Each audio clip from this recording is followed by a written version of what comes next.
Guys, what's good? It's the Novice. One Punch Man Season 1. Yes, I finally watched it after my pilot review how long ago? Guys, the reason I watched this, I wanted to get into anime. I've seen a bit of My Hero Academia, a tiny bit of Naruto. I grew up watching Dragon Ball Z, so on. Wanted to find something that would help me get into it. I've seen a little bit of Attack on Titan too. So going into this, here's how I define this series, Season 1.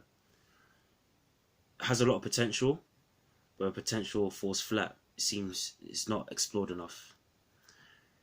Here's what I mean by that phrase: potential, but not explored enough. When I watched the pilot, I was really excited because it didn't feel like the stereotype of an anime. Here you have Satami. I don't know how you pronounce his name. Basically, he's Superman in this world, but he's OP. He's so OP. It's almost depressing for him. It is depressing. So I'm watching this and I'm thinking, okay, this show is gonna try a different track than just the typical. Yeah. I'll fight you. Use the spirit bomb. All this, you know, Dragon Ball Z references. All this stuff to beat you. Oh, all these super OP things.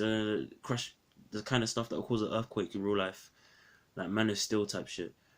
Um, but with no like afterthought for like the little things, the emotional things. So after like the first episode, I started to become underwhelmed by it.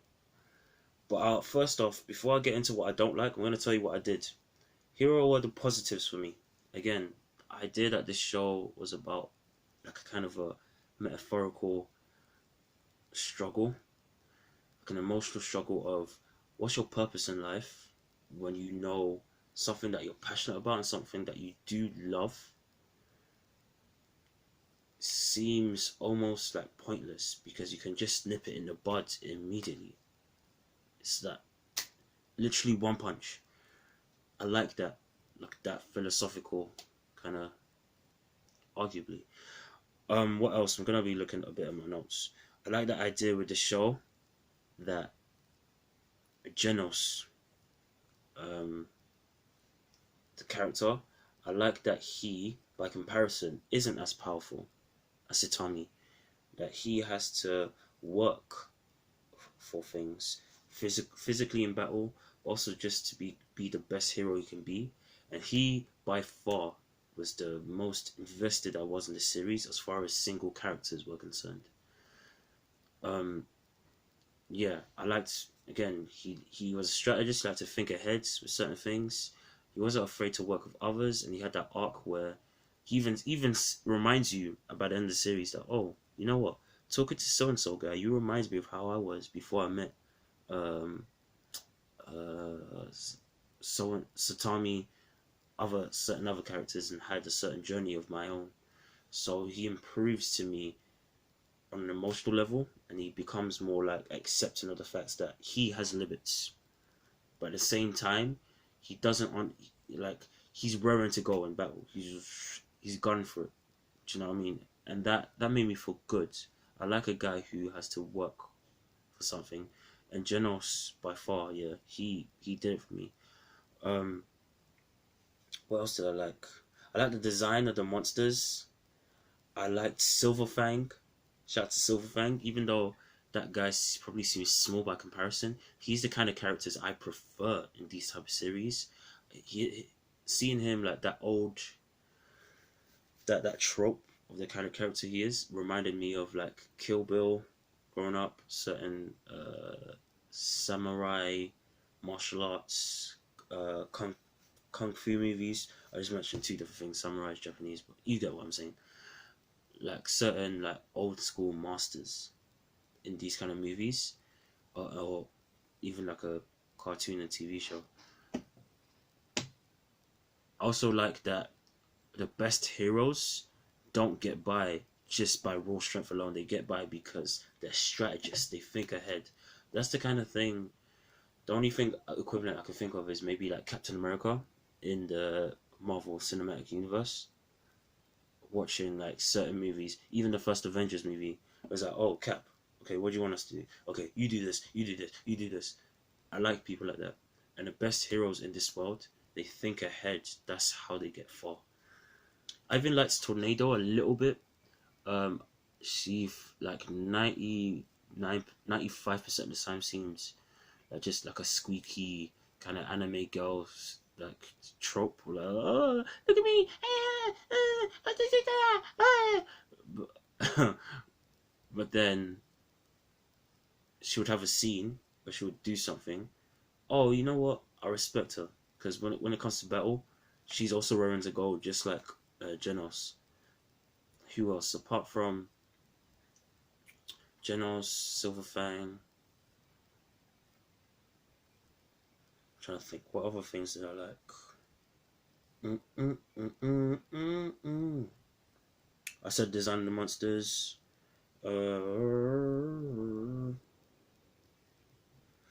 okay. That's it. That's pretty much it in terms of likes. Yeah, very few likes. I have to be honest with you, because the big thing with this show, why I said that it has potential, but potential doesn't feel explored enough, is because there were storylines that I feel they weren't truly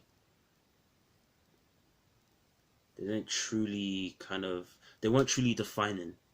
So first and foremost, Satami, that idea of like a Superman type character struggling, having a metaphorical kind of crisis with himself. Again, every so often when he punches like an enemy and he takes them out and with ease, and he goes, "Oh no!" I'm like, why? Like the first couple of times, the first 3 episodes, I was like, okay, maybe this is going somewhere. Like he's having like this emotional journey within himself, but it still just felt, oh, it's just the same guy. Maybe I don't even see it this way. Maybe they're going with the route of that he's he has a good arc because he stays the same. He stays the same, like, pure-hearted guy, but everyone else around him changes. I didn't feel that way either. Outside of like Janosh, yeah, I didn't feel that way either. He certainly like vibed with people, but I never felt that way. What else did I not like? So many things. I hated the hero politics of this world. Oh my god, that's I can't deny that I forced myself to go through most of the series because of stuff like that. Wow, just it's so confusing as well. Even when I try to understand and vibe with it, stuff didn't make no sense. Like, why is they have hero classifications where you have class S. Class S is at the top, and then class A, B, and then C is at the bottom. I don't know how that makes sense. Why would class S be at the top by alphabetical value alone? Wouldn't A be the whatever? I guess people go for it.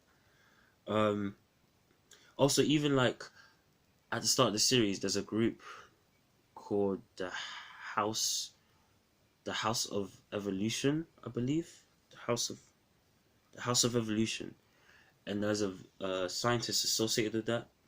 And when he started talking about his philosophy on human evolution, I thought to myself, okay, maybe they're going somewhere with this. Maybe this is the arc that Satami is gonna go through. This is the journey. It's not about stuff to do with his mindset. It's to do with kind of the mystery behind his power and how he's so OP. Even though you have like cyborgs like Janosh in this world, you have people with psychic powers. He is ridiculously OP, and it doesn't phase him in a alarming way. Um, that's I'm trying to find like positive things, but it's just the negative came more than the positive. And then just lastly, uh, they care about collateral damage to an extent. I understand that it's anime. Anime is just a bit like forget that ish. But it did irk me a bit that you have something like the Hero Association on the one hand, who's really they have whole scenes where you have people talking about, okay, so this is how we organize. City Z, this, and then in Class S heroes go here, and then Class B heroes go here, and then this, and then that. You're so like detail oriented about how you do your heroing, but I don't hear any talk about how you handle the aftermath. Do you know what I mean? Maybe like a once or twice line about, oh, we need to evacuate so and so area. Everyone's been evacuated. Damn, cities get destroyed like a madness.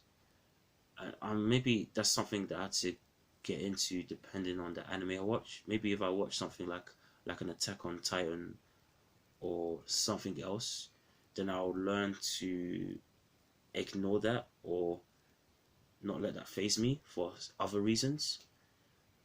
But as far as this show's concerned, yeah, that put me off. That was like that's my non-anime mind coming out like, nope. Okay, that's it. And then lastly, I'll just say, what did this teach me about anime? It taught me that I have a long way to go until I find something I like. But I'm prepared to go through it.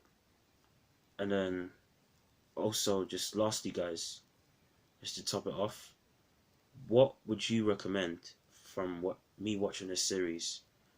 There's a show that I'm thinking of watching called Baki. Baki, I don't know how you say it. It's on Netflix too, about martial artists. There's other things that I'm considering watching. Like eventually, I'm gonna watch the greats, the popular ones, the classics, Naruto, so on and so forth. Certain movies, but Death Note, obviously. But for now, I was disappointed with this series. Tell me down below your thoughts if you've seen this show. Tell me if you haven't seen the show, would you see it based on this review? And guys, that's it. I'm signing off, man. Later.